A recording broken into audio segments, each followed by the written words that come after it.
এনসিপির কাছে জামাত সহ অন্য রাজনৈতিক দলগুলো আসবে তাকে জোটে নেওয়ার জন্যে, কিন্তু আমরা দেখেছি এনসিপি অন্য একটি রাজনৈতিক দল বাকি জোটের কাছে আশ্রয় নিয়েছে। এনসিপির নিয়ে যে আলোচনাটি কিংবা সমালোচনাটি সোশ্যাল মিডিয়াতে চলছে যে এনসিপি ভাঙন কিংবা এনসিপির রাজনৈতিক ভবিষ্যৎ এই নিয়ে নানান কথাবার্তা হচ্ছে, কিংবা জামাতের সঙ্গে কিংবা 8 দলীয় জোটের সঙ্গে এনসিপি কেন গেল, এনসিপিকে নিয়ে যে মূল আলোচনাটি সোশ্যাল মিডিয়াতে চলছে যে তারা এমন একটি সময় জামাতের সঙ্গে জোট করার ঘোষণা দিয়েছে।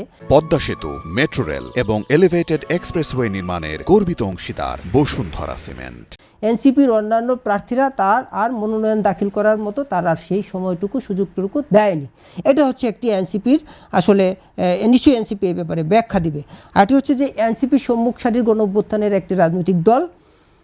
এই দলের কাছে মানুষের প্রত্যাশা ছিল তারা স্বয়ংসম্পূর্ণভাবে 300 আসনে প্রার্থী দিবে, অর্থাৎ এনসিপি সেই ঘোষণাও দিয়েছিল, এনসিপি মনোনয়নপত্র বিতরণ করেছে, কিন্তু আমরা শেষ পর্যন্ত দেখলাম সম্ভবত 1300 জন এনসিপির 1300 প্লাস প্রার্থী এনসিপির মনোনয়নপত্র কিনেছেন, কিন্তু আমরা শেষ সময়ে যেটি দেখলাম যে আমরা আশাবাদী ছিলাম যে এনসিপির কাছে এরকম একটি তরুণ প্রজন্মের রাজনৈতিক দল যে অভ্যুত্থানে নেতৃত্ব দিয়েছে, এনসিপির কাছে জামাত সহ অন্য রাজনৈতিক দলগুলো আসবে তাকে জোটে নেওয়ার জন্যে, কিন্তু আমরা দেখেছি এনসিপি অন্য একটি রাজনৈতিক দল বাকি জোটের কাছে আশ্রয় নিয়েছে এবং তারা 300 আসনের প্রার্থী দিতে পারেনি।